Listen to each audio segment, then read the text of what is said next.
welcome to the Liberty Lobbyist, where we teach you political lessons from the purple state of New Hampshire so you can advocate for liberty no matter where you live. I'm Melissa Blasek. I'm a former New Hampshire state representative and the current executive director and lobbyist for a grassroots liberty organization called Rebuild NH. Man, I'm in the thick of it. If I'm being honest, I'm in a bad mood today. I am. Usually makes for a good show, though, so stay tuned. But I'm in a bad mood because politics is incredibly frustrating. And when do I find it the most frustrating? I do not find it the most frustrating when I am up against politicians who fundamentally disagree with me. That I understand. But I get frustrated and depressed and disheartened when I am up against a wall of people that I know fundamentally do agree with me, but are in my way because special interests and lobbyists have declined to endorse my point of view, which is almost all of the time. I've talked quite a bit on this show about how the New Hampshire House is sort of the exception to the rule of politics in state legislatures. They are not governed by lobbyists or special interests. They really do represent the people. Their bills originate from the people. They vote based off of what the people generally wish. And that is because they only represent 3,600 people. And so therefore their election costs are incredibly low. But we have state senators whose average raises are significantly over $100,000 and they need special interest in lobbyist money. And with this particular bill that I'm upset about today, what bothers me even more is that it's not even just about that the lobbyists and special interests don't want it. It's that the bureaucrats don't want it. I don't understand what goes on with some legislative bodies, particularly New Hampshire State Senate, where they seem to believe that they work for the bureaucrats. Newsflash, they work for you. You tell them what to do and they get to deal with it, and it's not the other way around. And the other thing that infuriates me about the New Hampshire State Senate, you really caught me on quite a day, is that they are always handing me this like consolation prize that I don't even care about that much. I'm not saying I won't take the prize. I'll take the prize. But I'm now on the second year of them handing ivermectin over the counter to me as a consolation prize for killing everything that actually matters. Now, I'm the only lobbyist in support of making ivermectin over the counter. I have no issue with it, and my list really wants it. And by the way, that is a good enough reason to do anything. Your list wants it, they want it. You do it. In 2022, New Hampshire was the second state to pass ivermectin over the counter after Tennessee. When we put that bill in, it was actually meant to be a red herring. It was never meant to pass all the way to the governor. It was meant to be a red herring for a bill that we really wanted, which was to make it so that doctors could not have their license threatened for off-label prescribing. Pharmacists could not have their license threatened for off-label filling of any drug, period, at the end. And that got signed, and the ivermectin bill got vetoed. And I felt a little stab, a little pang. It didn't kill me that much, not compared to other bills that got vetoed. But it got handed to me as a consolation prize for killing the things I really cared about, which was in 2022. Think about the time frame there, okay? Was making it so that I'd already gotten it negotiated down to that anybody who had a private employer vaccine mandate could simply, sign their name to a religious exemption without any type of religious inquisition and be immediately granted a religious exemption so that everyone could get a religious exemption who wanted one, including in the private sector. That got sold away for the ivermectin bill. And I'm afraid the same thing is happening again today. It's so weird to me because I gotta tell you, I think the ivermectin bill gets some weirder and more extreme headlines than anything about vaccines, unless you were like completely eliminating, like, let's say, the school vaccine mandate schedule. If you were doing that, all right, that might get more extreme headlines, right? But the bills I've ever asked for are not going to get as extreme headlines as the ivermectin bill does. So I don't understand the calculus that's going in to leadership in the New Hampshire Senate when they're all like, "Oh, well, we'll give you ivermectin as consolation prize because we can't possibly pass anything about vaccines." The bill that I want to be passed is HB House Bill 357.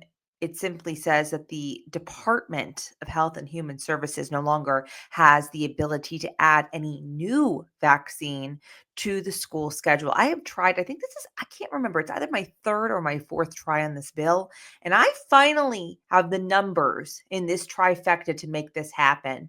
And the New Hampshire Senate has put leadership, I might add, has put their foot down, and that bill's not happening. Now, I got to tell you, New Hampshire Senate's been pretty good about roll calling bills so far this year in a way that we've all been surprised about because they typically don't roll call because they want to keep everything secret. But we're now in the House bills, and now the secrets are starting again. And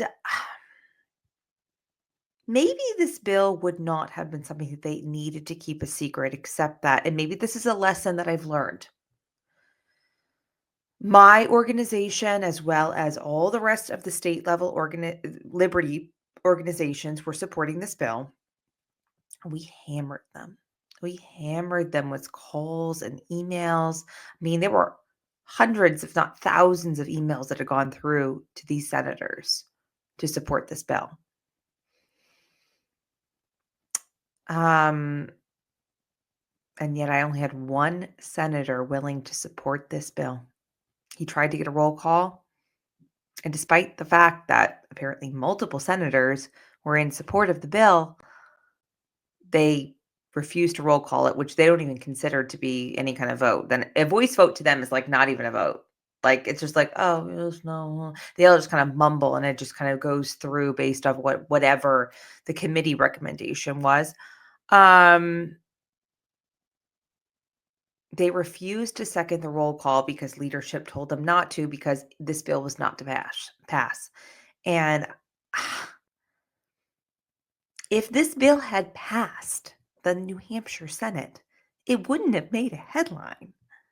Taking away bureaucratic authority to add a new vaccine to the already established vaccine mandate schedule would not have made a headline, but they're going to give me ivermectin. Ivermectin over the counter, again, I have no issue with it, but it has become in the medical freedom world sort of this, I don't know, catch-all scapegoat thing where it's like, oh, if you're willing to vote for that, then you're cool, you're based. You must be great with medical freedom, even if you vote against everything else. It's a little bit like how in the conservative movement, being pro-gun or being pro-school choice has become the cool thing. You can be pro-2A, pro-school choice, and be a liberal on every other single issue, and then you're golden. And being pro ivermectin over the counter makes you cool as a conservative, even if you're against every other medical freedom issue. And I find it annoying. All right. Uh, Before I get into too much more of that, are you tired of artificial dyes sneaking into your family's snacks? Say goodbye to synthetic colors and hello to dailycloutcooking.com, your one-stop shop for Supernatural's award-winning dye-free sprinkles, kits, and candy melts. From cake pops to kids' snacktivities, we've got the brightest colors made from real ingredients like our brand new dye-free rainbow nonpareils. That sounds good, right? Crafted with non-GMO cane sugar and American pride with over 5,000 five-star reviews, Parents and bakers agree these sprinkles aren't just better for you, they're better, period. Dunk, drizzle, dip with natural candy melts. Decorate with sprinkles so vibrant you won't miss the fake stuff. Support your local dye bands and the clean food movement. Join moms and dads saying no to toxic tantrums and yes to joyful baking.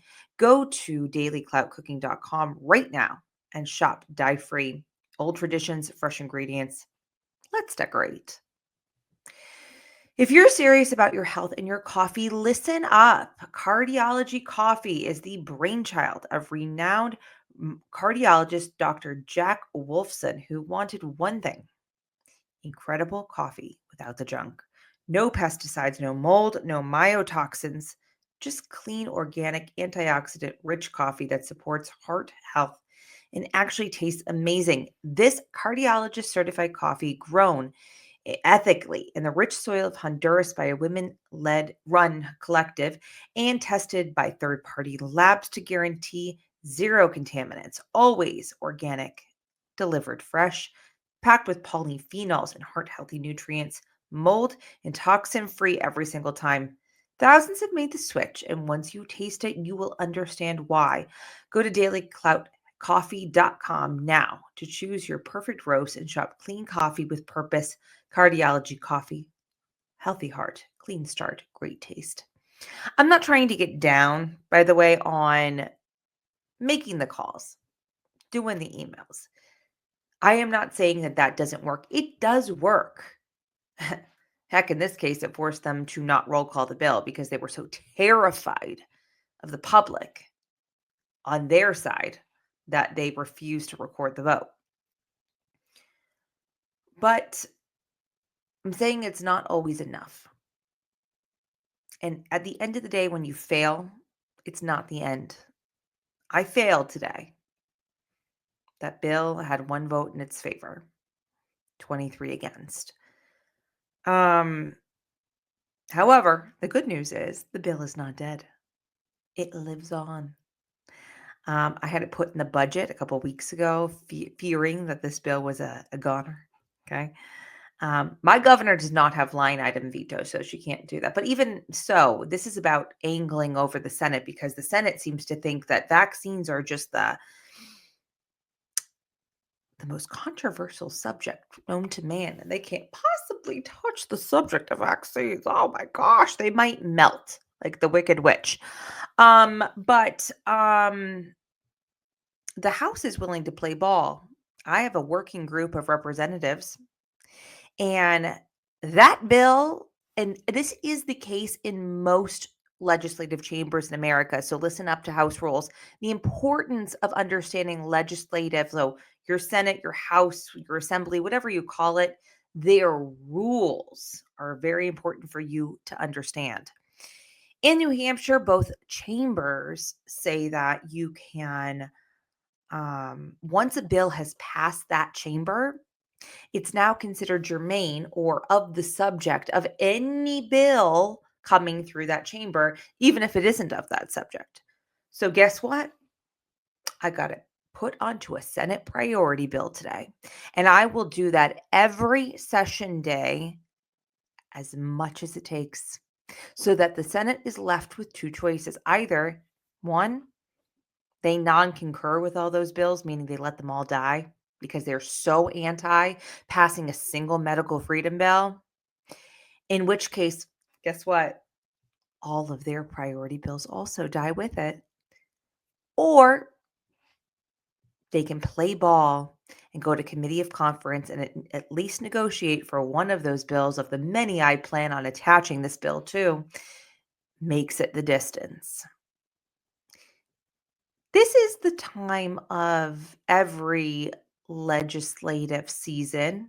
Ours in New Hampshire is a little bit later in the actual year than some are. Like some states only have it for like their legislative season is like 2 months, but you should pay attention because at some point in every legislative season, it's silly time where both chambers start, unless you live in a state, I think there's one that has one chamber, but anyway, doesn't matter. In the rest of them, the two chambers start holding each other's bills hostage. Well, guess what? I've taken hostages, and I will continue to take hostages until they admit that this is nothing controversial. This is common sense. It is idiotic for them to be wasting and draining political capital. Now, I might not win. That is true. But in the meantime, I am going to have my group and other groups are going to start doing the same to start sending out mail into these senators' districts saying this: so and so senator voted to allow a Fauci light bureaucrat to mandate vaccines on your child. Because that is exactly what they are doing. Anyway, so that's my current uh, project. I am going to have on Dr. Joel Rudman, who is a former legislator in Florida, because I'm going to feel better after this. I'm going to hear about how much worse Florida legislator is than my legislature because I need to feel better about myself right now. So we're going to have him on. And he's going to make me feel better about myself. But first, before we do that, are you ready to move easily and independently without pain or stiffness holding you back? Do you want to look in the mirror and see a plump, hydrated look in the mirror instead of more fine lines and wrinkles? Discover Native Path Collagen with only types 1 and 3 collagen fibers, the two most important types that make up 90% of the collagen in your body, found in your cartilage, bone, skin, hair, nails, gut. The types 1 and 3 provide maximum benefits without the need for unnecessary fillers. Native Path Collagen is a single ingredient formula with no fillers, additives, or artificial sweeteners. Plus, it's third-party tested for heavy metals, ensuring purity and safety. Completely flavorless, Native Path Collagen can be added to anything: coffee, smoothies, oatmeal, you name it. Its peptide formula makes it more bioavailable, meaning it's absorbed more easily and mixes perfectly without clumping. And the best part, Native Path offers amazing bundle deals. You can get 3 or 6 packs at a fraction of the price of other brands, with over 4 million jars sold, 1 million happy customers, 8,000 5-star reviews, and a 365-day no-risk guarantee. Native Path is a trusted choice. Plus, they offer an 800 number for any questions about usage, recipes, or ingredients. And you'll speak to a real person ready to help. Join their private Facebook community to share success stories, recipes, support each other on this journey called life. Visit getnativepath.com/dailyclout and start your transformation today. Welcome to the Liberty Lobbyist, Dr. Joel Rudman, former Florida State Representative. Thanks for joining us. Anytime. Thanks for having me. Yeah. So, um, Dr. Rudman, I don't think that you know that much about me, but I have been following you for quite a while, and I feel like we're kindred spirits. That's what I feel like. Do you want to tell people a little bit about how you got involved in politics? Well, sure, Melissa. Like any patriotic American, I always voted. For most of my adult life, I mean, I've always voted Republican, right? So I did my duty. I'd show up and vote. But, I'm a physician by trade. So for the most part, I kept my political opinions to myself. I never considered running for office. I never considered asking people for votes. I just didn't have time for that in my life. And I thought I was doing my duty by voting every 4 years. Right. Well, then of course COVID hit, right? The way I would tell people, Melissa, I would say, I never had any desire to get into politics until politics inserted themselves into medicine. Mm, Um, and so when you had a medical crisis affect the country, and your country's response wasn't to, hey, go ask Dr. Rudd. If you live in Navarre, ask your Navarre physicians what you should do. If you live in Philadelphia, ask your Philadelphia physicians what you should do. No, the government's response was to ask government what to do. Matter of fact, they discouraged my patients from coming to the doctor's office. They right. told diabetics it was too risky to go to the doctor's office, that they should stay home and lock themselves in their rooms. And so once politics got involved in my business of medicine, that's when I said enough's enough. And of course, we all have long memories when it comes to the whole COVID debacle, right? Even in Florida, where we pushed back hard and we pushed back early, there were still prices to pay. I was one of those physicians that was very upfront and honest about masking, about, I was very much against mandates of any type, whether it be vaccine mandates or mask mandates. Again, I thought it was personal choice. Just like, when a smoker comes into my office, I can tell them not to smoke, but it's not my duty to follow them home or to knock the cigarettes out of the front pocket of their shirt. So, I was very blatant and very honest about my feelings about what was going on during COVID. So much so that my local community named me the Business of the Year for 2020. My community said that I kept them going at a time when it was hard to get real truth out of people. And that meant a lot to me. I'd never won Business of the Year in my community before. I've been there for about 17 years by that point. And so I get this honor at the end of 2020. And 6 months later, I was investigated by the American Board of Family Medicine, not for anything I did. I'm not one of those physicians that was, off the rails or doing things that you would consider to be bad medicine. I was a physician that simply spoke his mind. I simply gave my opinions on a Facebook page, and people like Tony Fauci and his followers, they said that's too dangerous in the United States of America to hear physicians give an honest opinion about a new virus. And so I got investigated by the American Board of Family Medicine. I successfully fought back and defended my license and my reputation. But, that was the final straw. That's where I said, we can either fight this fight in my doctor's office, and Lord knows how many times they're going to come after me, or I can take this fight to their turf. And that's what I did. I took the fight to Tallahassee, and first office I ever ran for, and I successfully won a seat in the Florida House of Representatives, where during my first term, we filed and passed and signed into law the first of its kind medical freedom law in the nation, which basically says, hey, if you're a physician in the state of Florida, we want your honest opinion. And if you're a patient and you disagree with Dr. Rudman, well, hey, that's great. You can go find another physician, but we are not going to let you cancel Dr. Rudman because he gave you an honest medical opinion. That's fantastic. Good for you. Wow. Yes, we really are kindred spirits. I ran for office for the first time in 2020.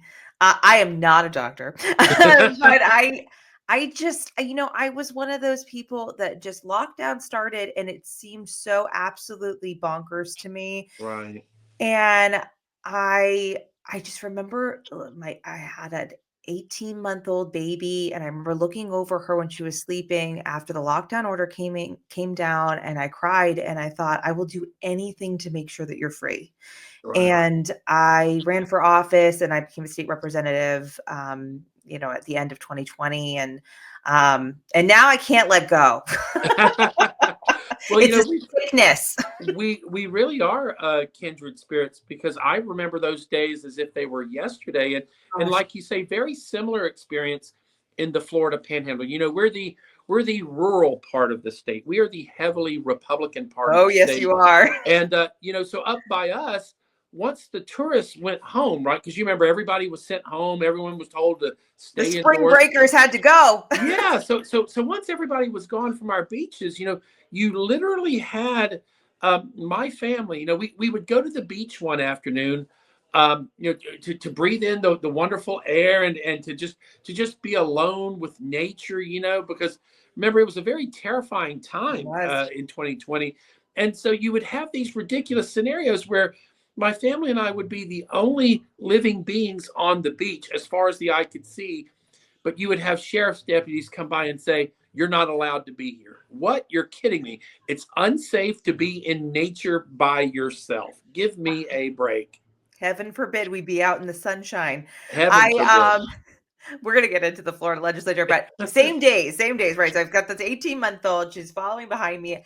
Take my mother. We go out. I'm not on the beach. I'm in the woods. All right. Right, So right. we go out for a walk in the woods and there's nobody there. And I got this 18-month-old, got my mother, we're walking through it. I am ranting, right? Just ranting. And all of a sudden I hear this little voice behind me repeat me saying, moron. And it was her first 2-syllable word. And she was repeating, and I thought, well, it could have been a worse 2-syllable word. Um, Oh my goodness. Well, and oh my goodness. I It was was very crazy fortunate. times, but it brought If I out heroes like yourself and who are seeing clearly now, right? What has always gone on in politics, probably, Yeah. right? But Governor Ron DeSantis was somebody who was really tested during COVID. Oh yeah, and I was just going to say, you know, what spurred me on to even consider running for office, Melissa, is that I had a great example. From 2018 forward, we had, in my opinion, um, probably the best wielder of executive power that I have ever seen in American history. Because look, if you're a Republican like me, we believe in small government. Now, why is that? Because we believe that absolute power corrupts absolutely. We think the bigger you make government, the more likely people are to lord it over your neighbor, right? Or the more likely government is to get involved in your life. So we see small government as a means to keep government out of your life, because inherently we believe that government can do a lot of things worse than the private sector. Well, in my opinion, Ron DeSantis taught me a better way. He is the first living example to me, during my lifetime, where I can actually look at government and say, you know what? This government is actually doing good things by the people. I mean, you've probably heard the stories, Melissa, where you are. We had a hurricane sweep through Southwest Florida. We get them all the time. I can't remember which one it was now, but there was one that absolutely devastated a resort community called Sanibel Island. Do you Yeah. know Governor DeSantis? There was a bridge taken out. Sanibel is an island. There's only one way to get there, and it's by bridge. Governor DeSantis had one of those bridges down there in Southwest Florida restored within, I mean, something like 3 days. I mean, it's just unbelievable. So to me, Governor DeSantis is the example that I set for myself when I said, Mm.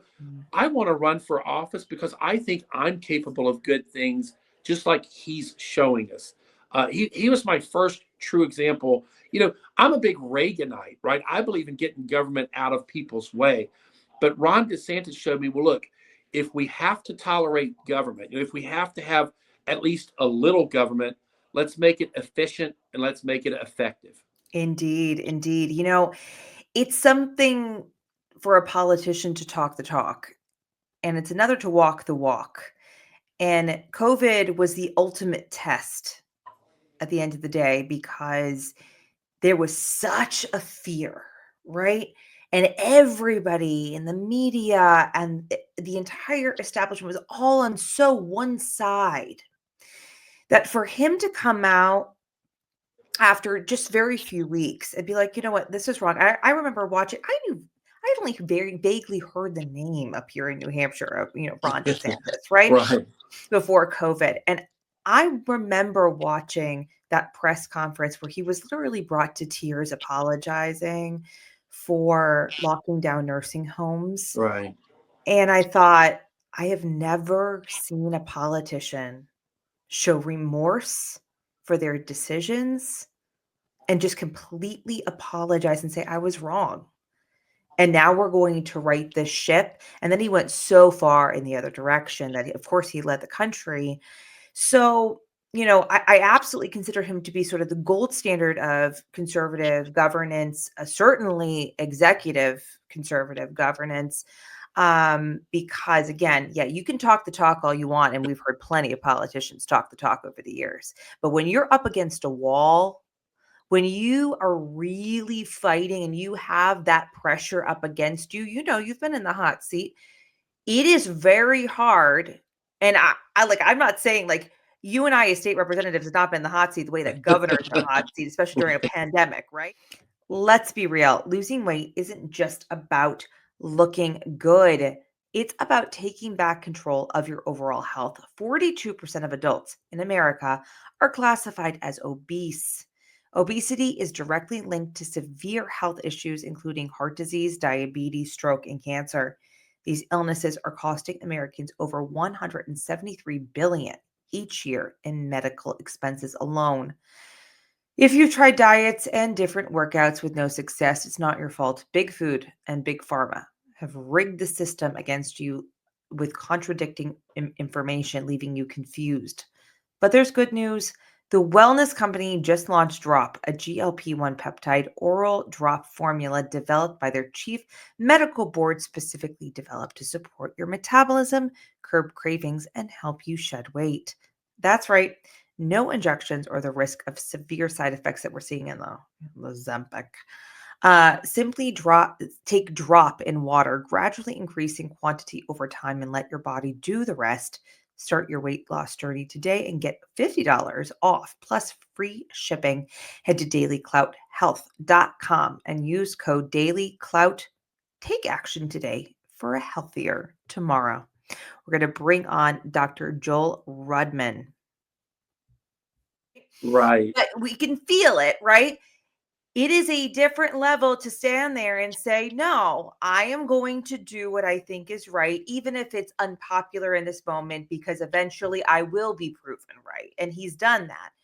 So you would think red state, well, not a red state before Ron DeSantis, purple state before Ron DeSantis, very similar political makeup to New Hampshire, actually, pre-COVID.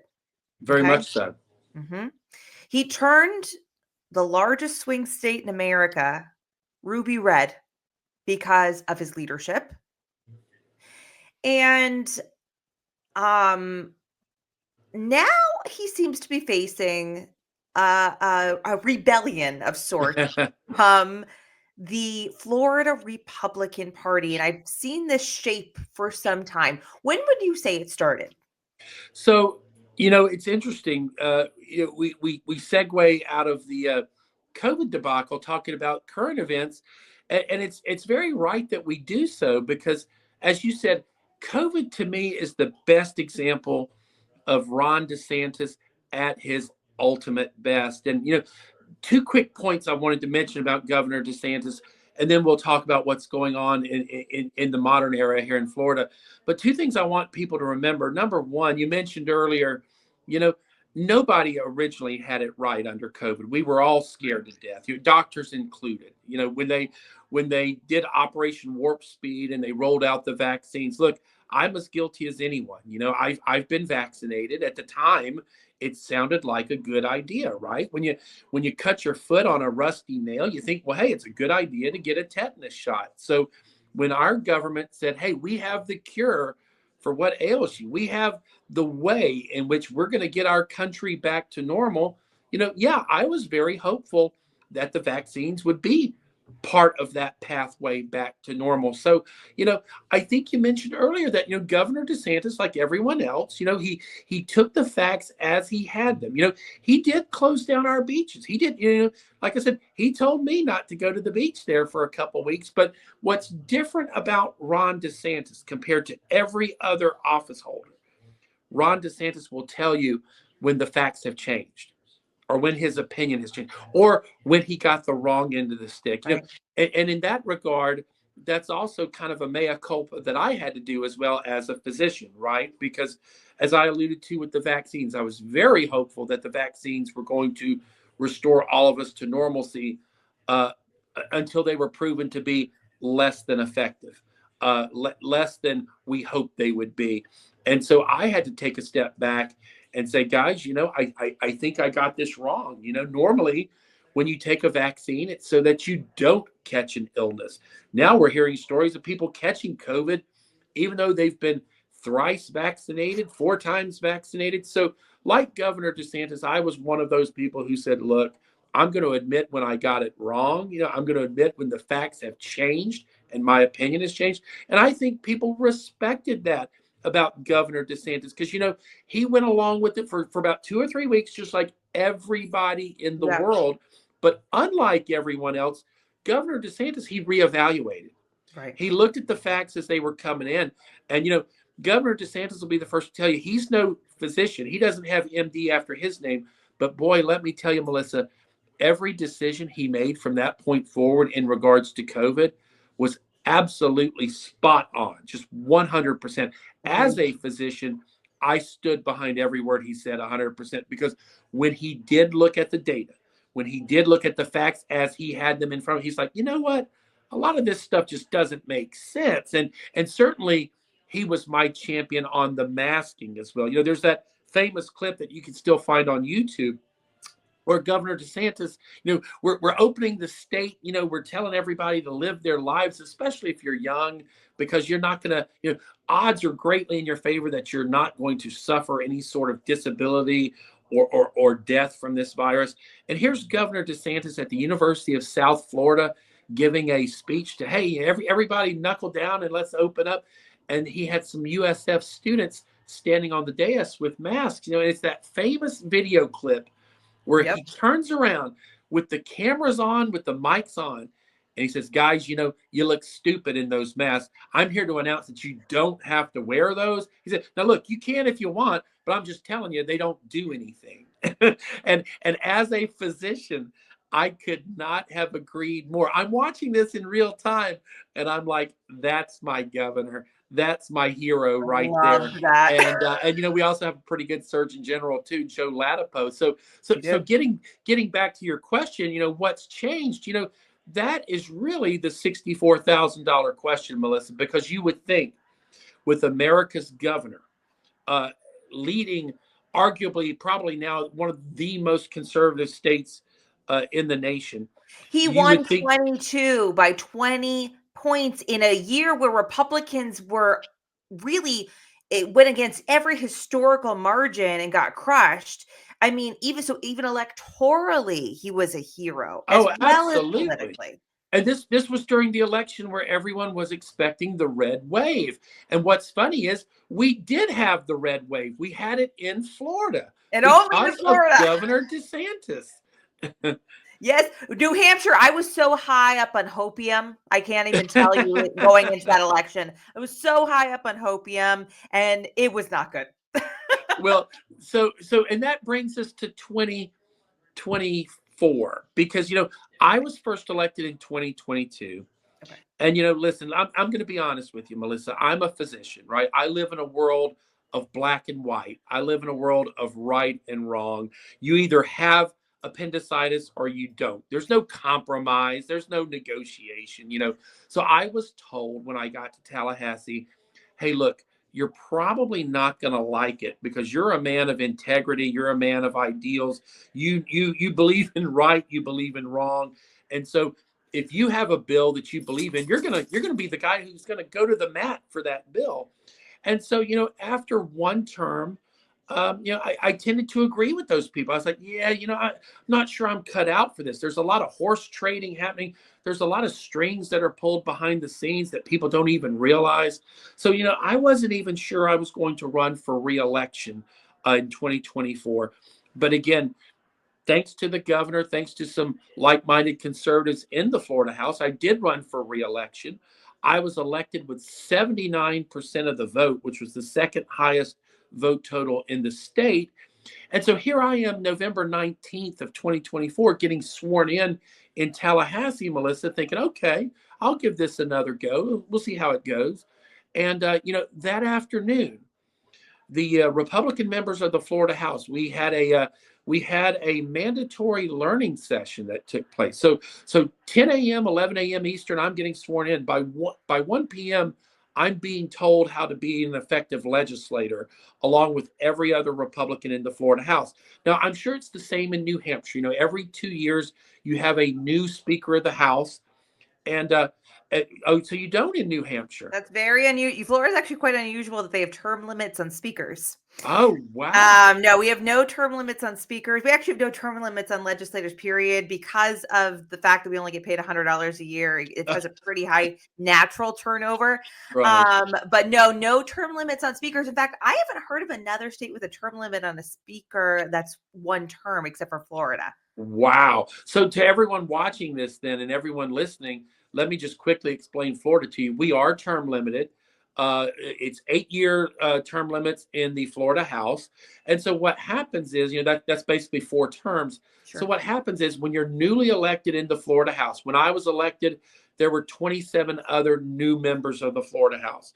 So as the majority party, the Republicans, we're supposed to get together in that first term, and we're supposed to pick a leader for our class, right? That leader goes on to become Speaker of the House 6 years down the road if they're still around. So when I was reelected, I'm sorry, wait a minute. You pick yeah, your speaker 6 years out? 6 years out, Melissa. And How? to be honest, that might be part of the problem. Yeah. That's So insane. I've never wait a minute. You're blowing my mind. How is it that you can do that? How do you know that they're going to get reelected? How do you know that you'll have the same political makeup? Like, that's insane to me. So because you don't really get to see these people when they're battle tested, because you don't really get to see these people, whether they can show grace under pressure or what their personality's like when they're under attack. Right. A lot of the decision boils down to, well, who's a big fundraiser? Who helped out the most candidates in their reelection? So like, for example, if someone's coming from a heavily red district and they have a big campaign war chest, they might maybe make donations to other candidates to help them get elected.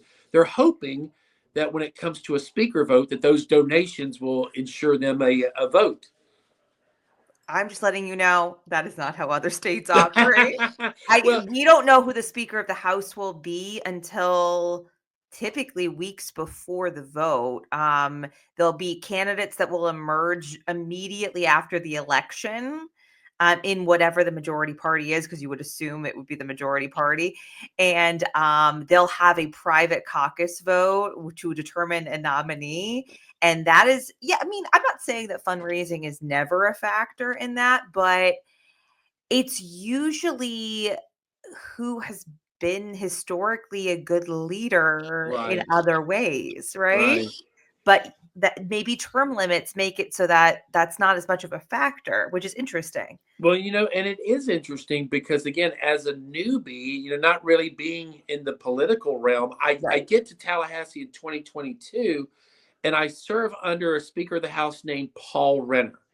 Now, again, if you've ever heard that saying, you don't know what you've got until it's gone, that's how I now feel about Speaker Renner, because he was the only speaker I knew. You serve under this guy, and you just assume, okay, an average speaker, this is what it's like in Tallahassee. Now I look back fondly on those first 2 years under Speaker Renner because, like you said, I was very fortunate. Speaker Paul Renner, he was not in my class. He's 3 classes ahead of me. So in other words, think of me as being a freshman.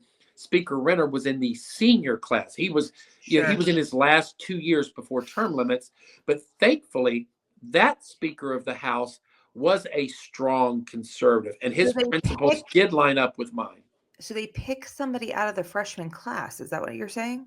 That's correct. So each class picks their leader. So of course, when Speaker Renner was a freshman, okay, they picked him for speaker, but it doesn't really matter. He's a freshman. He's got to wait 6 years and see if it still pans out. I get it. I get it. But again, I was very fortunate because our principles lined up perfectly. I mean, Speaker Renner, he was a good fiscal conservative, a good social conservative. He believed in the Bill of Rights. He believed in the U.S. Constitution. Right. He was a constitutional conservative. So I realize now, Speaker Renner was not an average speaker. He was an excellent speaker. And man, I bet you there's probably 119 members of the Florida House today who would love to have Speaker Renner back, because what happened November 19th, you usher in a brand new Speaker of the House. Again, you have no idea their priorities. You have no idea their background. All you know is we've got a new speaker. And unfortunately, in the state of Florida, the House of Representatives is very much a top-down system. The Speaker of the House, it's his agenda that's set. He's the one that picks the cabinet chairs. He's the one that picks the committee chairs. Sure. So if you have a bill, I was known for being a strong Second Amendment supporter. So when I'm filing gun bills, you better hope the Speaker of the House is with you eye to eye on that, because you know what? Whatever committees my bill gets assigned to, the Speaker can just tell them, behind closed doors, don't hear that bill. Don't put that bill on the agenda. So it's very much a top-down institution in Florida. So again, what happened in 2024? I'm being sworn in on the morning of November 19th. That afternoon, the new Speaker of the House, Danny Perez, he and his leadership team call all of us Republicans into a closed-door meeting. We're going to teach you guys how to be good legislators. We're going to teach you how this next term is going to run. And you can imagine, Melissa, my surprise and frankly my disgust when I get in one of these classrooms, right, where one of the leadership team is up there with a whiteboard, and they have bullet points on the whiteboard. Bullet point number 1 is, we are not going to listen to Ron DeSantis anymore. And I was just horror struck. I was like, what? I mean, the guy's never wrong. I mean, and the guy's more conservative than I am, for God's sake. I mean, I'm going to follow this guy to the end of the earth. I don't care what bullet point you put on that board. But and in full disclosure, I mean, I don't mean to be graphic or be overly rude. The actual word that was used, they said, we are not going to be Ron DeSantis's, and it was the B word, the B word for female dog. We are not going to be Ron DeSantis's B word. So as a non-Floridian in 2022, 2023, leading up to Governor DeSantis's run in the presidential primary, what I saw was, putting points on the board, right? Boom, boom, boom, boom, boom, boom, boom. And I guess if I'm putting myself in the seat of a Florida legislator who is maybe, especially if I'm not quite as conservative as him, I'm thinking, what if we put a bunch of points on the board so that he can go run for president?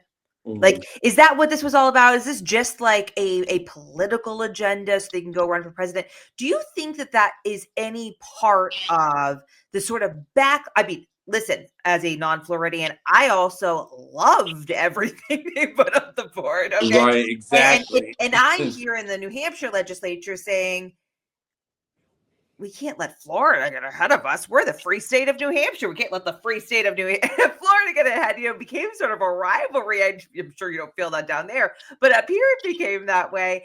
And but do you think that was it all sort of their mindset as far as backlash? Well, so it's very interesting. Now, I'm sure we're probably going to spend a few minutes here trying to deduce exactly what's going on in the mindset of the new Florida Speaker of the House. But, I can start. Oh, and it's funny. I'm looking at a TV screen here in Boca Raton where the top story just said Tallahassee turmoil on the television. So it's not just us talking about it. It's the entire state talking about it. But I want to start by letting you know how they were selling this to other members, right? So in these closed door sessions, even though the words used were very aggressive and they were less than flattering about our governor, America's governor, bullet point number 2 is, we don't really care for the Senate either. There were other points made. In the Florida legislature, we don't have a Freedom Caucus. Bullet point number 3 was, we're not going to have a Freedom Caucus. We are not going to waste our supermajority of 87 Republicans out of 120 members by having us squabble amongst ourselves. So if you plan on starting a Freedom Caucus, which I was, they said, you are going to find it extremely tough. So we are going to make it very difficult for you. So again, all this nonsense coming out of the Florida House, and this is day 1. This is the afternoon we were sworn in. Um, and how were they selling this? How are they packaging it, Melissa? Well, the speaker was very kind of glibly saying, when you would hear him give public speeches, he would tell the general public, we are going to restore the power of the individual House member.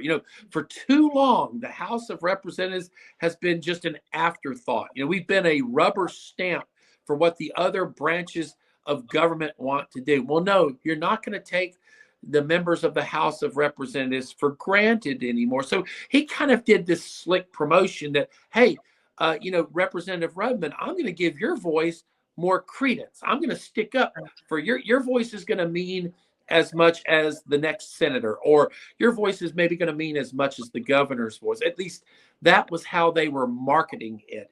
Now, in reality, when you use disparaging terms, when you talk about America's governor, when you say that all of the victories that we attained between 2022 and 2024, well, we want to go back and revisit those. In some cases, Melissa, they are trying to reverse some of our victories from 2 years ago. We did a lot of tort reform in the state of Florida. Of course, as you know, our reputation, we're a very litigious state down here.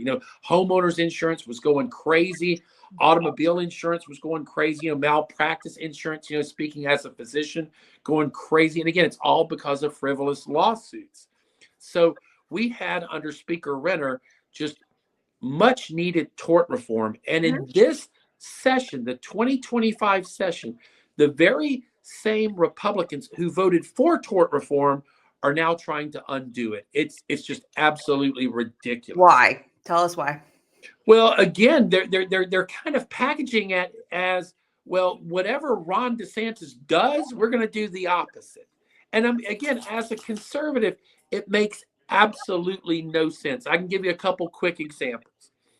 Right after President Trump was inaugurated, right, you had the executive orders about the illegal immigrants that are in the country. Ron DeSantis called our Florida legislature in for a special session. I've talked about this in my show. Yeah. And again, remember, this is 2 months after that blackboard incident where they said, we're not going to listen to him. So when he called that special session, I said, oh, Lord, here we go. And sure enough, the Speaker of the House, Danny Perez, he said, no, we don't need to come in early to address illegal immigration. We'll deal with it some other time. We'll deal with it later down the road somewhere, which, of course, is ridiculous. And number two, it's unconstitutional. When a governor calls you in for special session, you have to come in. So, Melissa, what did they do? They gavelled in. And then 2 seconds later, they picked up the same gavel and they gavelled out. So, again, just argumentative for argument's sake. Again, there's some sort of plan afoot just to make the governor look bad. I can give you a multitude of examples. The governor took to the airwaves and said, property taxes in Florida are too high because, as you know, our home values here are just rising because everyone wants to live in Florida. I mean, you saw it during COVID. Sure. Everybody moved here. Yeah. So the governor called for property tax relief, right? And he encouraged the legislature to do something about it. So what does your Florida House do? And we're not going to do property tax relief. We'll do sales tax relief just to spite the government, just to come up with some other package that has nothing to do with his plans. Right. When it came to which illegal only immigration, really, I mean, you have so many sales tax breaks as it is, like, carve outs, that what's really doing is taking your tourism and not taking advantage of your tourism. Is that correct? Right. And so what the Speaker of the House was going to do, he had proposed, instead of property tax relief, which would only benefit Floridians, obviously, sure, by the nature of it. Instead, he wanted to whittle down sales taxes by not even a full percent. And again, when you think of all the tourists we have, all the foreign visitors we have, do you really think a Canadian is going to cancel their trip to Disney because, well, the sales tax was 0.75% too high, it's too rich for our blood? So you basically had Speaker Perez wanting to give tax cuts to Canadians and to Frenchmen rather than to Floridians. And it was just, again, it was not a good look. It was not good optics. But again, I don't even think they were concerned about that. I think they wanted to come up with a separate proposal. And again, just to discredit America's governor. So let me ask you about that then politically, because the thing that has baffled me the most is that this is a red state now. Governor DeSantis made it a red state. People moved to Florida to make it a red state because of Governor DeSantis, not because of the Florida House. Let's be real, okay? Right, right.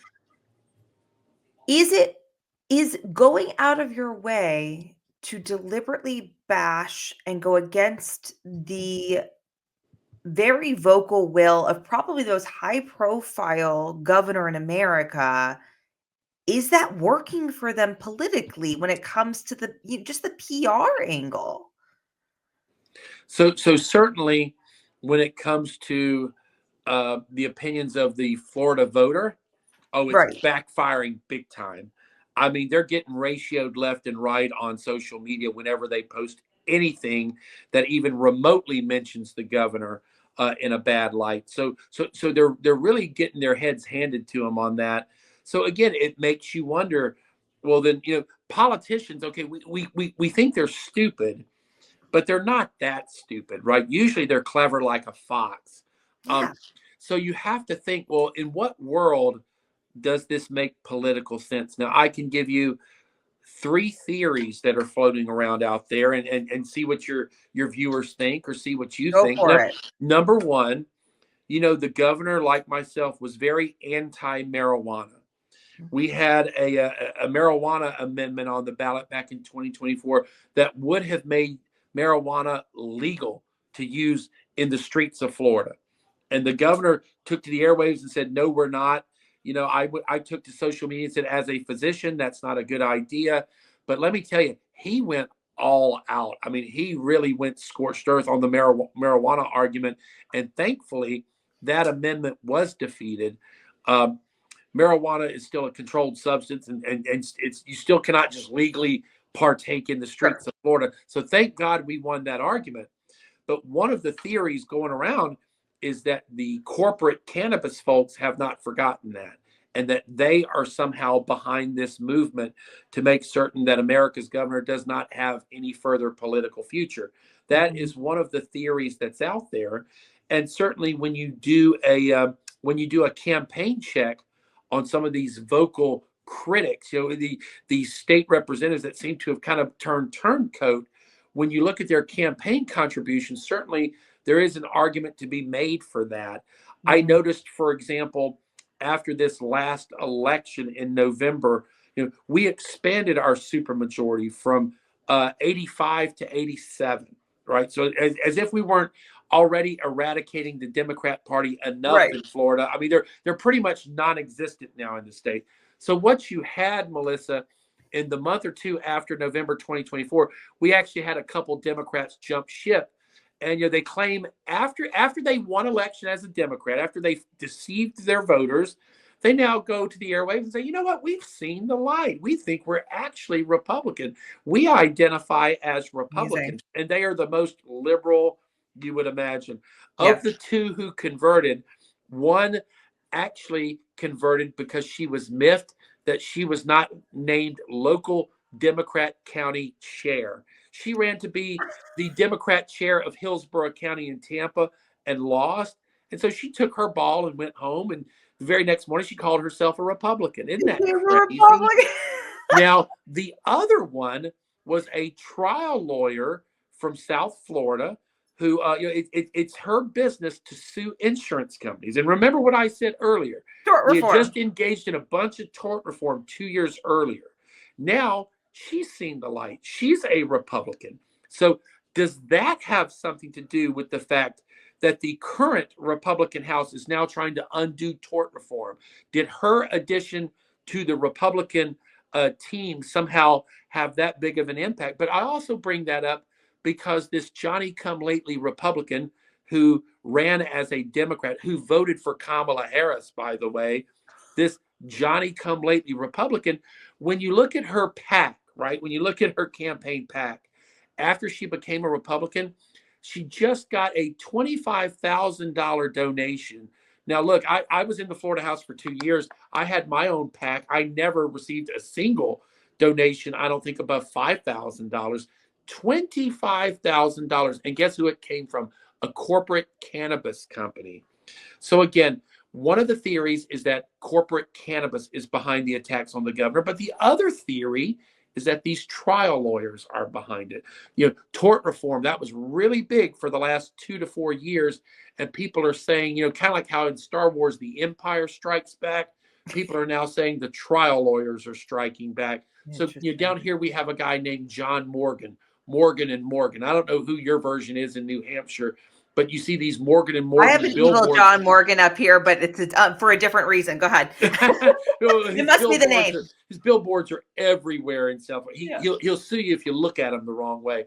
So John Morgan's been taking it on the chin. He, by the way, was also an advocate for legalized marijuana. So see how all these different threads kind of tie together. All of a sudden, it's not so far-fetched that maybe it is the trial lawyers that resent Governor DeSantis, because a lot of those trial lawyers were also pro-marijuana.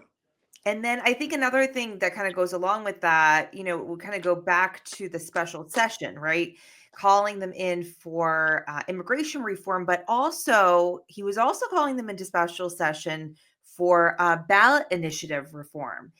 And I think that's something that people don't talk about enough. So I always say the one thing that's kept New Hampshire from, in certain cycles, going too far over the edge is that we don't do ballot referendums. Okay. Oh, wow. That's not a thing here at all. Wow. And I don't believe that direct democracy like that works.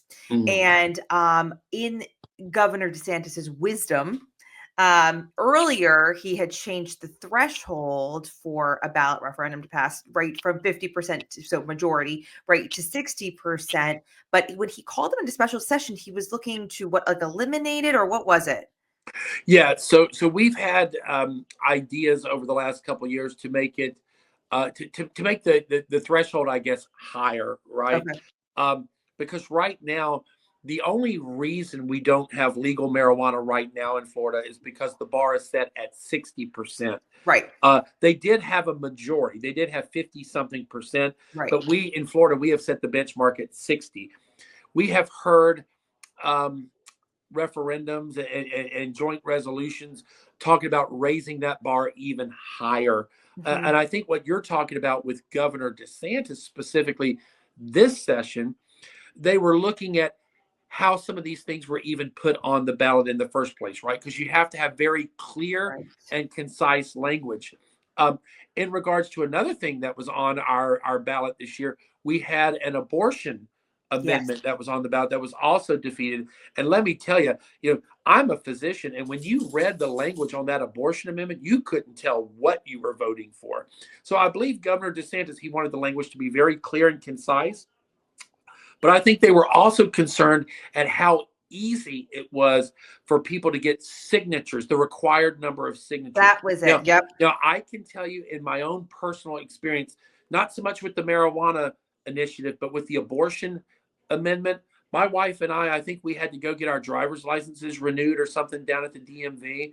Outside of our DMV, in the most Republican part of the state, you had little old ladies standing out front of the DMV with clipboards just asking you to sign their clipboard. They wouldn't explain what you were signing or what it was for. And if you did ask, I think I said, well, what's this for again? And they told my wife, they said, oh, it's for women's health.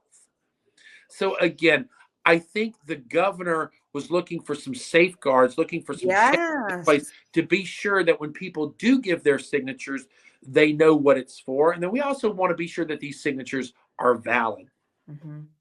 No, it makes sense. And I do think that that's part of, it goes with that, right? The same people who are going to be very pro marijuana and kind of part of this pushback there, they want to be able to have their easy sort of ballot referendums.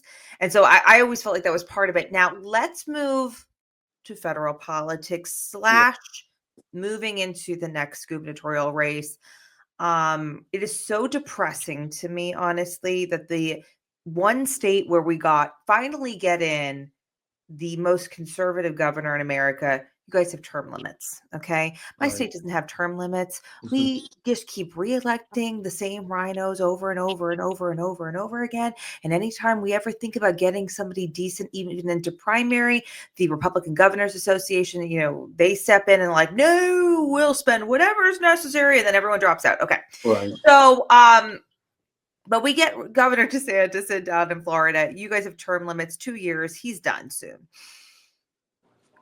Byron Donald seems to have he's running the Trump, in my opinion, the Trump playbook here, right? He got into this race super early, super, super, super early. He gets Trump endorsement and he's like acting at least like the presumptive nominee. Okay.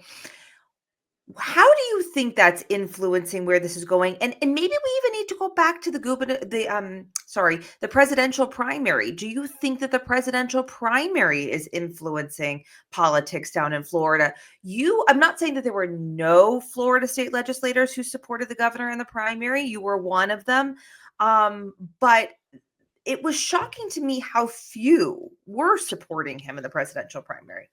Well, so, Melissa, let's spend a few minutes on that, because that is also a theory that's going through circles in Tallahassee. And to be honest, that's the theory I worry about the most, right? We talked about corporate cannabis. Look, I'd like to believe that Danny Perez can't be bought. So could that theory be true? I mean, it could, but you like to think your elected officials are better than that, right? The second theory we had about trial lawyers. Well, okay, a lot of these people I mentioned, the Democrat turned Republican, the new Speaker of the House. Yes, okay, they're trial lawyers. That's what they are. But again, you'd like to think that they would put state and country before the trial lawyer bar. But the third theory that is making the rounds in Florida is that perhaps there are players higher up the field. Instead of this being a state issue, right, perhaps there are people at the federal level pulling strings, and perhaps Danny Perez is under orders from someone higher than him. Say, hey, your job is to take down Governor DeSantis. And again, where that would come from, I'm not certain. People have said, well, maybe there's an issue with the fact that Governor DeSantis was a strong candidate in the presidential primaries. And as you mentioned, I was one of his biggest supporters. I was out there in -8 degree, below zero weather in Iowa. I was playing acoustic guitar in the back of a pickup truck, and my hands would get frostbite. I timed it. It took 8 seconds for my hands to get frostbitten, and I'd play for 8 seconds and get back in the truck. Play for another 8 seconds, get back in the truck. That was the wildest cockpit temperatures. So they're saying maybe that just didn't play well. The fact that he went against President Trump in the primary, but then my wife and I, we sit here and we say, well, everybody in office in D.C. at one time or another went against President Trump, right? Rand Paul was a big critic of President Trump. Yes. Marco Rubio, Secretary of State. Marco Rubio, remember they got in a discussion about who had bigger hands or sweaty palms. Certainly, unfortunately, do.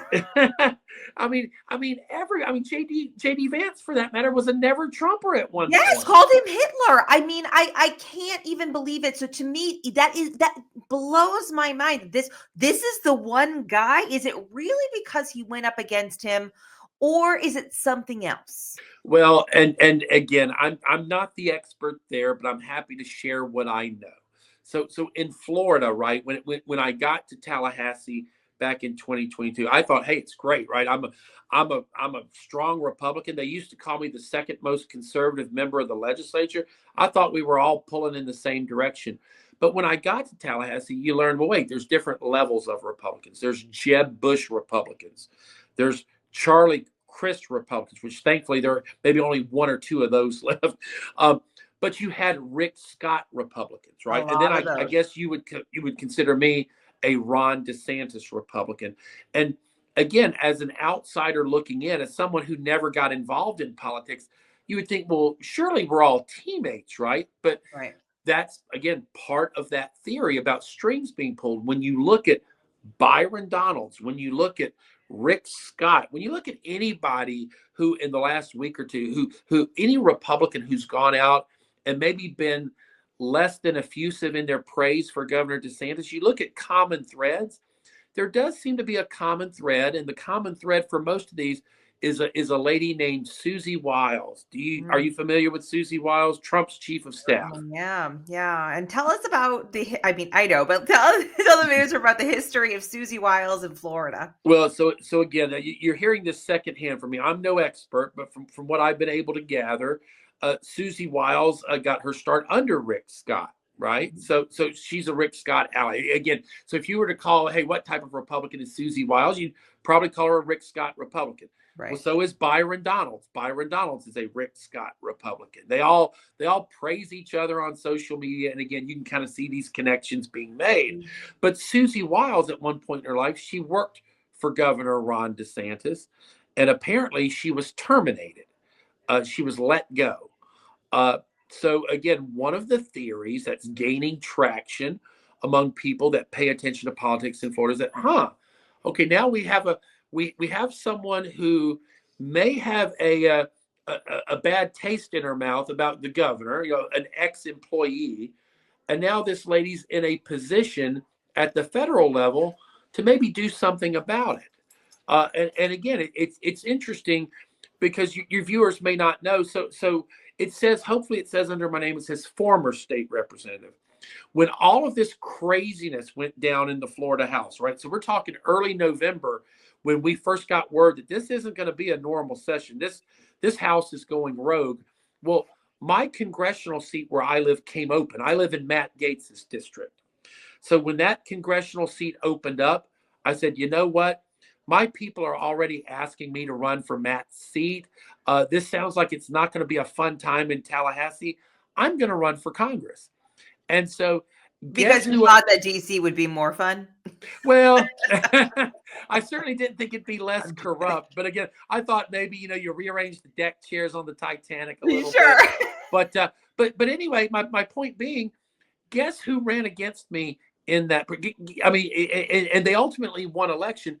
Jimmy Patronis, who was our chief financial officer for the state. But again, Jimmy Patronis, the day after he won the primary, guess who he thanks? Rick Scott. If it wasn't for Rick Scott, I never would have gotten my start in politics. And again, who else got their start under Rick Scott? Susie Wiles. So again, all these strings, as someone who's never really dealt in the political world before, I wasn't aware there even were strings when I got to all these webs that are woven.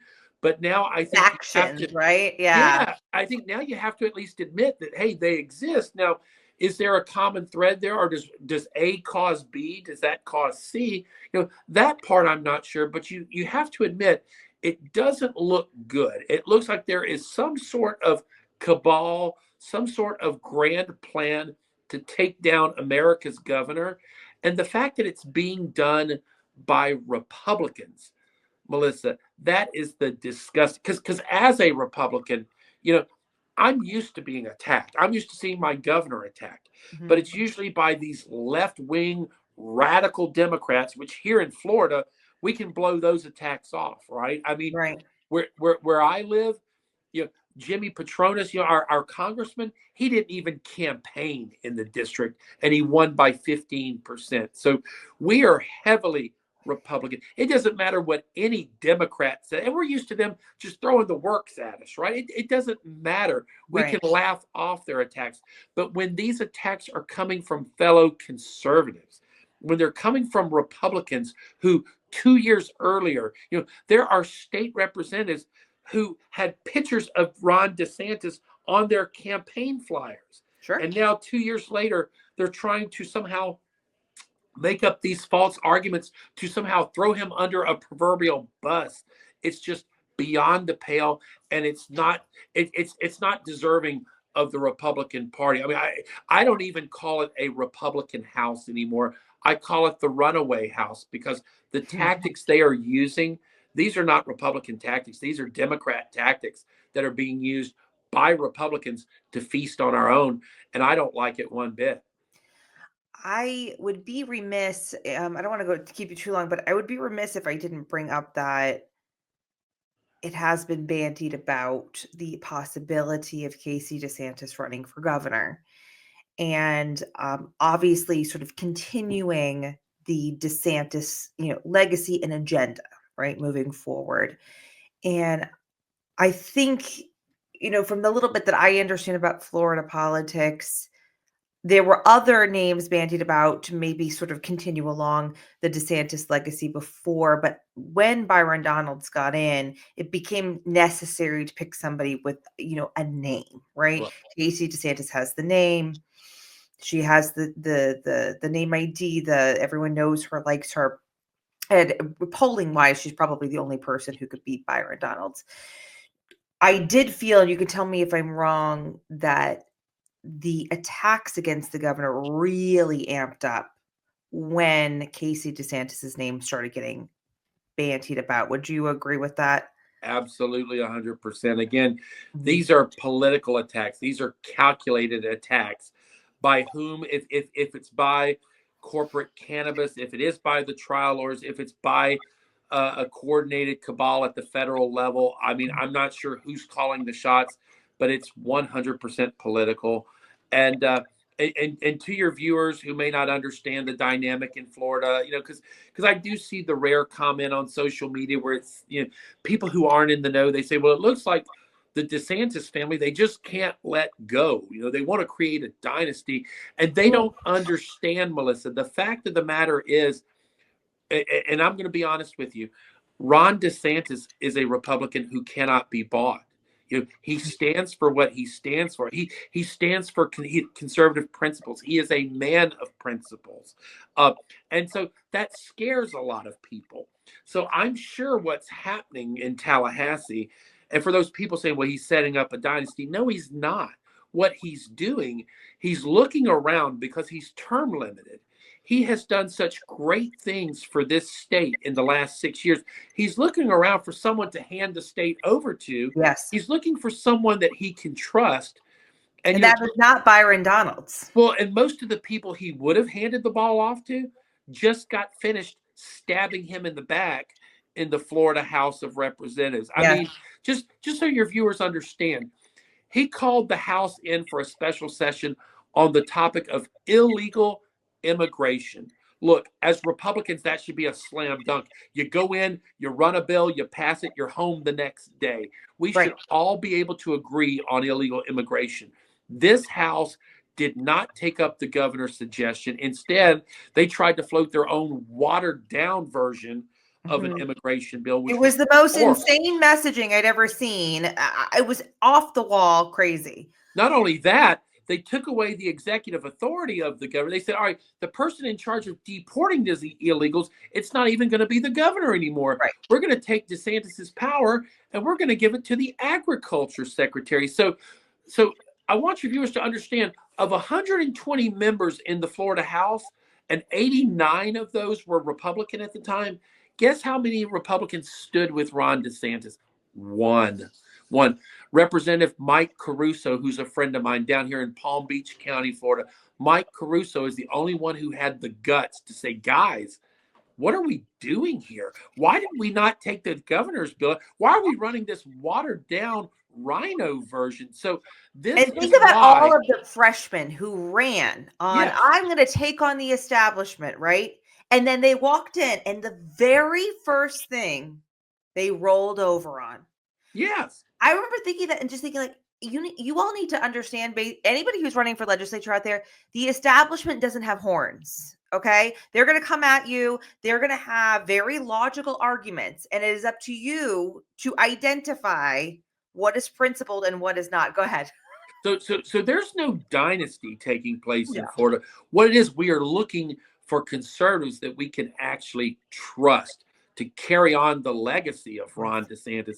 And look, one of the first things they taught me when I got to Tallahassee, they said, look, your word is your bond in this town, all right? You can do a lot of other things, but when you give somebody your word, that's got to mean something. Well, as you alluded to, Melissa, before the presidential primaries, that last session we had, I guess it was the 2023 session, right before we adjourned, we were told that we were going to be courted. That there's a presidential primary coming up. We were all Mhm. going to be asked to endorse someone.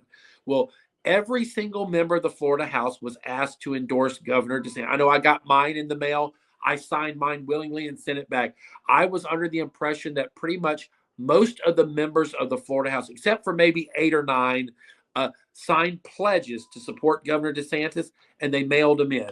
Well, again, they gave their word. It wasn't until just a couple months later, October of that year, where 8 or 9 of them were invited to Mar-a-Lago, and they went back on their word. They ripped Mhm. up their pledges to DeSantis and pledged support for President Trump. Now, again, I'm not saying they're right or wrong, but in a town where your word is your bond, I think you had people who early on in the game basically stabbed the governor in the back. And so did that start a trend? Did that start a pattern that, hey, look, you can slight this governor and get away with it? Right. I'm not sure, but you're certainly seeing that in the 2025 Florida House. They need to grow a spine, right? They need to grow a spine, and maybe they need to grow a pair of something else as well. But we do have one strong representative, Mike Caruso, who is willing to stand and fight. And again, uh, I don't really know what to say other than that. Is that we are looking for good, strong conservatives who say what they mean and they mean what they say. And I've actually met Casey DeSantis. I've actually worked with Casey DeSantis. I've even gone to Humane Society events with Casey. We're both dog lovers. So I can tell you that Casey DeSantis is a woman of principle. I Yes. can tell you that if she were to enter the race, she would have my full support, because again, we aren't looking for, Johnny come lately Republican. Like I said, right now, everyone in Florida is going to say they're Republican, because if you're a Democrat in today's Florida, you have no political future. Bingo. So we're not looking for people whose only requirement is that they have an R after their name. That R has to stand for something. Show me what you've done for Florida.